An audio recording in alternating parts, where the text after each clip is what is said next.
What is up, guys? I do hope you're well. My name is Mark and today we're covering some more r/am I the butthole.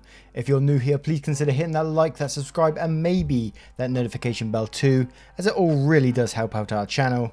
And also we're on podcast now too, so you can take me with you wherever you go. And if you really want to be super awesome, you can support the channel by clicking that join button below and joining either YouTube membership or Patreon. A huge thank you to each and every member out there right now. You're truly appreciated. And with that being said, let's jump in to today's stories. Much love, guys. Our first story comes from Maintenance Pretty. Am I the arsehole for punishing my daughter for what she said to my friend? My best friend Jane has been staying with us for a few days while her husband is out of town, just because it's more fun this way. I have a 15-year-old daughter Hannah, who is for the most part a great kid, though she has a normal teenage attitude. Hannah has never liked Jane because she thinks I'm embarrassing when I'm around her. Jane has made some unconventional choices. Her husband is 25 years older than her and she married him for money. I'm not judging, but I was the maid of honour and she literally did marry him for his money. She hated him for the first year and then they became friends. And now I do think they love each other, but Jane isn't shy about the fact she married him for his money. I do see how this could be viewed as prostitution, but I'm all for legalising prostitution. Jane and I have probably been a little annoying these past few days, but I'm a good mother. I deserve 3 days to act stupid. Well, Hannah is getting increasingly interested in social issues, and she overheard Jane and I laughing about how a year ago we were in Vegas when some guy was chanting for us to flash him, and I did. Hannah jumped in about how bad that was and how I'm contributing to a problem. I don't agree, but I usually just let her go on. Jane defended me, though she wasn't rude or anything, and Hannah said Jane couldn't understand because you don't mind selling yourself. Now, it's not completely non-factual, but it's also completely inappropriate, so I grounded her. Hannah feels like I'm treating her like her dad does. He has no patience to talk about politics or social issues, and I don't really like disciplining, but that was just so disrespectful. So am I the arsehole when it was kind of technically true? We're going to read this comment from Passionately Rational.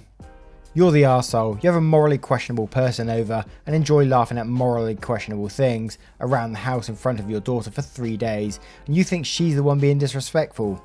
Why? Let me guess, because she's younger. The respect your elders bullcrap.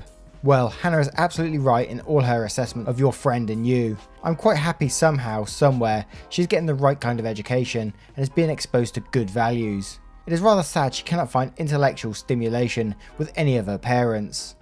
You get to do whatever the hell you want, but being a good mother is about exposing your kids to moral principles. So yeah, laughing at having flashed your breast to some stranger in front of your daughter isn't being a good mother. Allowing a woman who openly says she married a guy she hated for his money to be around your kid isn't being a good mother.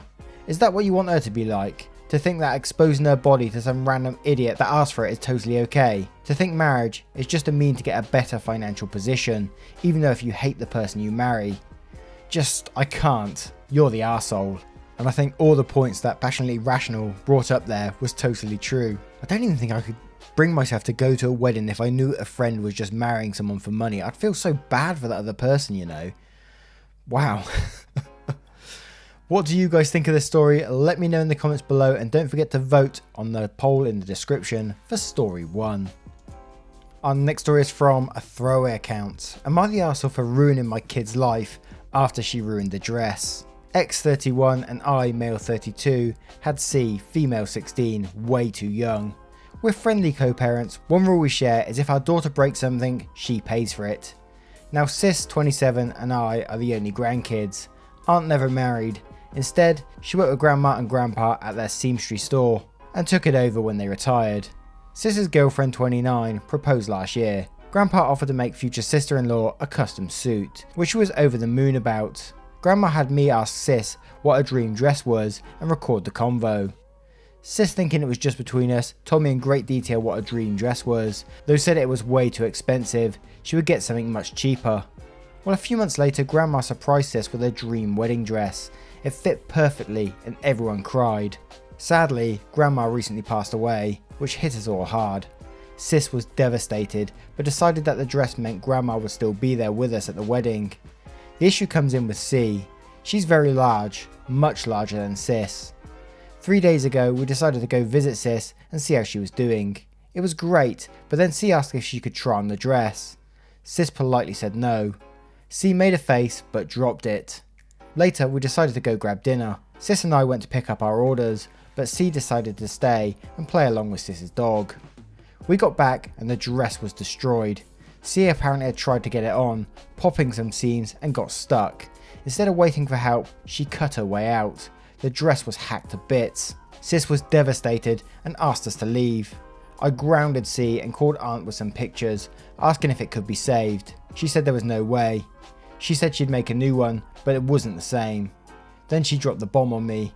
Grandma had hand sewn most of the dress, used super expensive fabric and put almost 500 hours into making the dress, since it was the only family wedding we'd have. In total, the dress cost $12,000 give or take. C has about $15,000 saved from various jobs, as well as winning writing competitions. This was supposed to help her in college.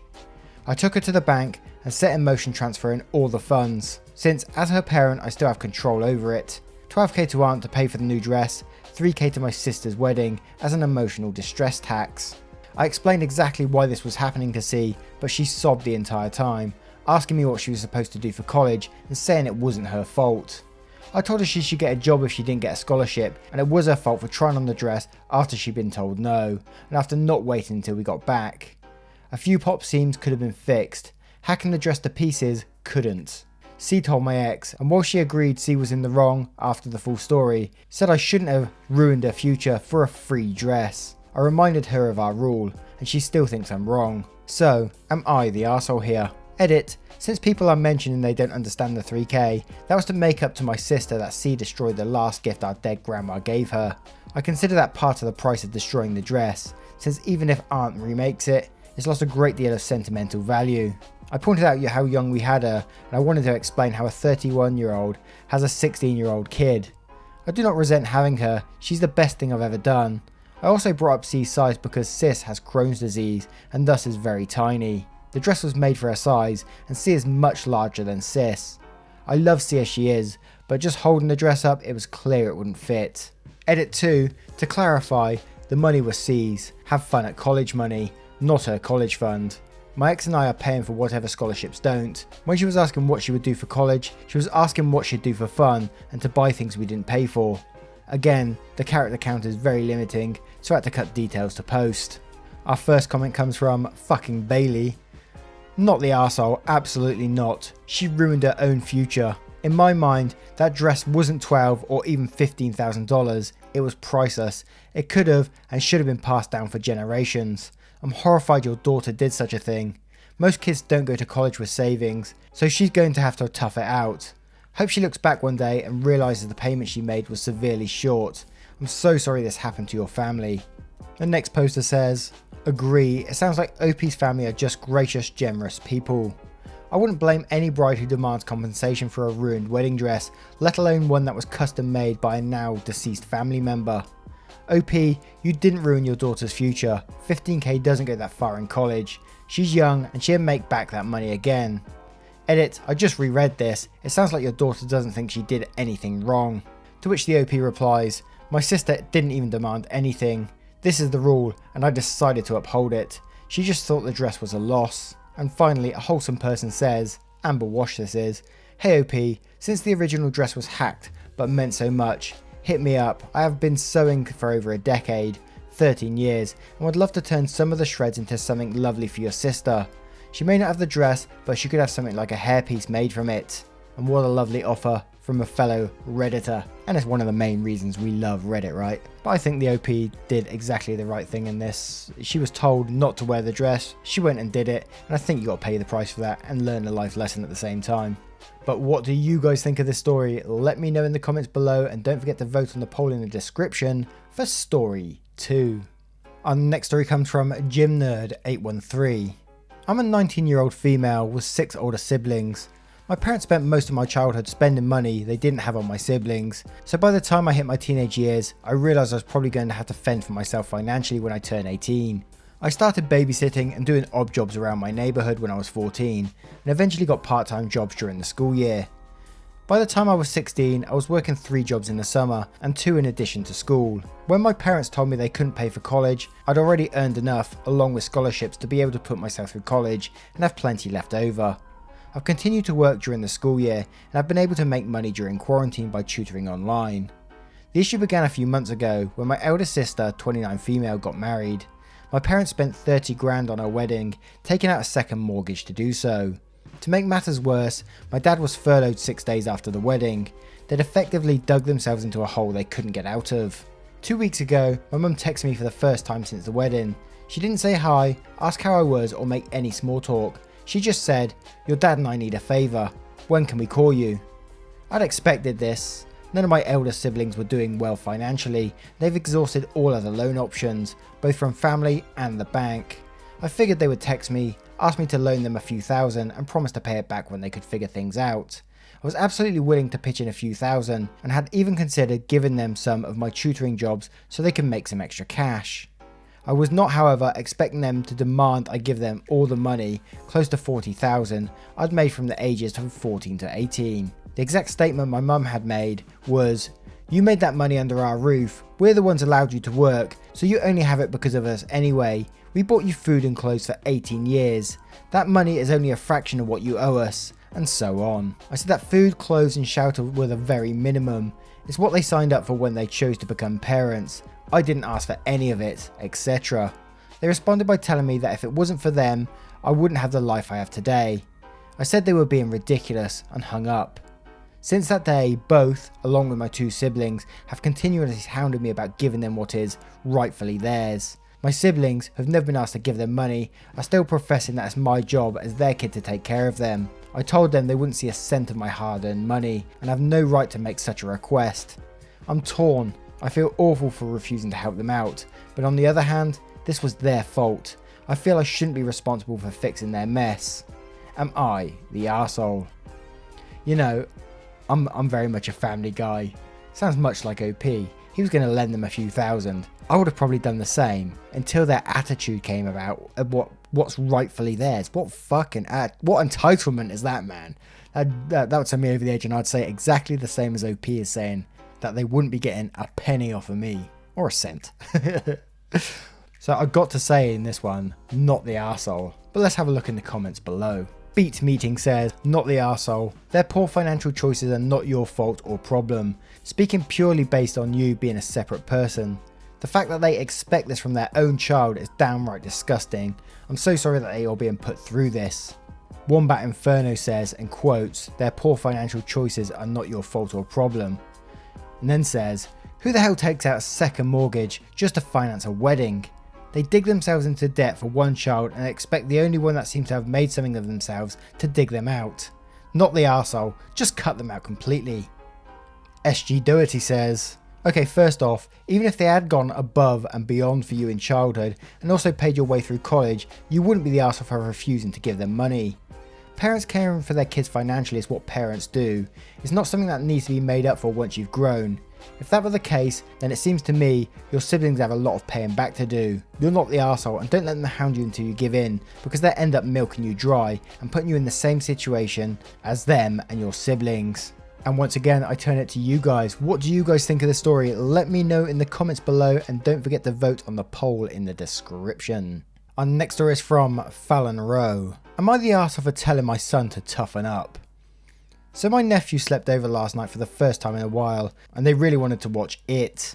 I told them both it was a bad idea, but my nephew's parents said it was fine, and my husband said I coddle our son, so I let them watch it.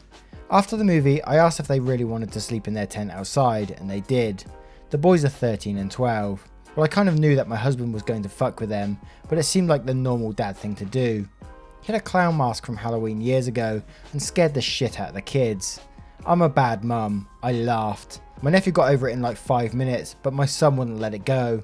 Now my husband never admits he's wrong and never apologises, so I apologised just so we could go to bed. Today my son is still sulky, probably because it insulted his masculinity, and 12's a tough age. Well, when he brought it up for the 10th time, I told him life isn't going to be fun if he doesn't learn to laugh at himself and to toughen up. He said we wouldn't tell his 8-year-old sister to toughen up, but I don't think that's true.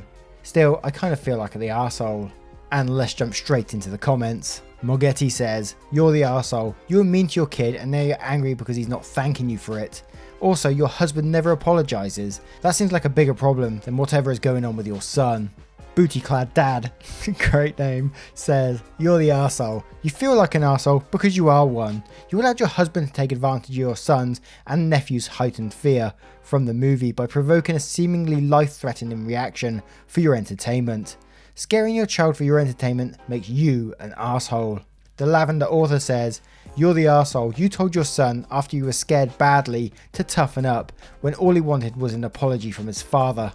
Tip Top Philip Flop says, "You're the arsehole, and I think you know it. They watched a scary movie and felt scared, and instead of calming them or allowing them space, you allowed your husband to scare them even more.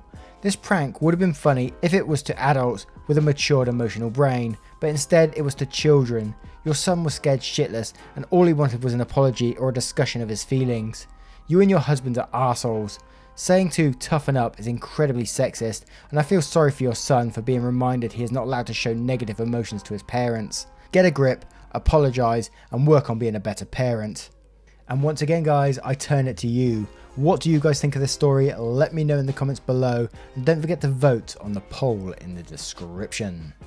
And a quick story from Interesting Mobile. Would I be the arsehole if I took my 12-year-old son's phone away? I bought my 12-year-old a phone earlier this year. He mainly used it for games, but now he's texting constantly with his friends. Ever since then, he barely talks to me. I just want to talk to him and listen to his stories and see him.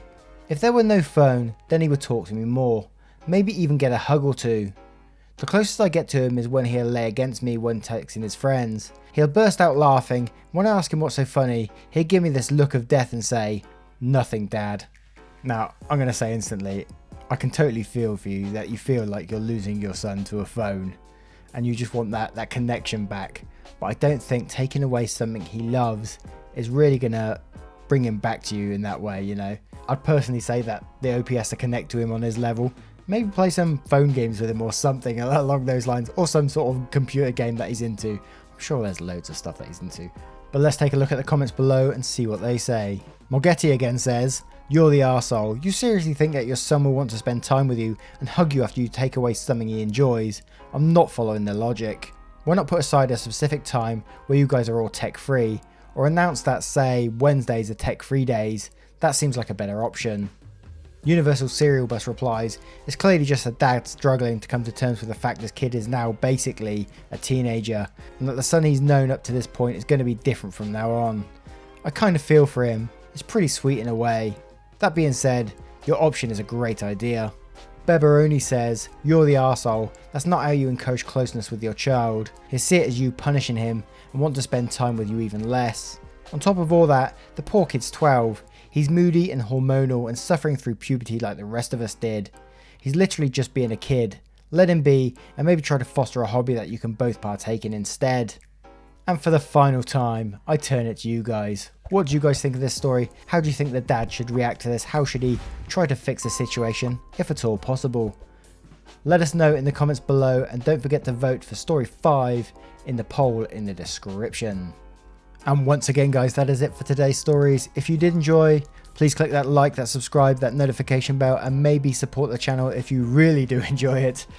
And also there's another video on your screen right now for you to enjoy if you have time to do so. Once again guys, thank you for being here. The time out of your day means the absolute world to me. Thank you so much, and I will see you in the next one. Take care now. Much love.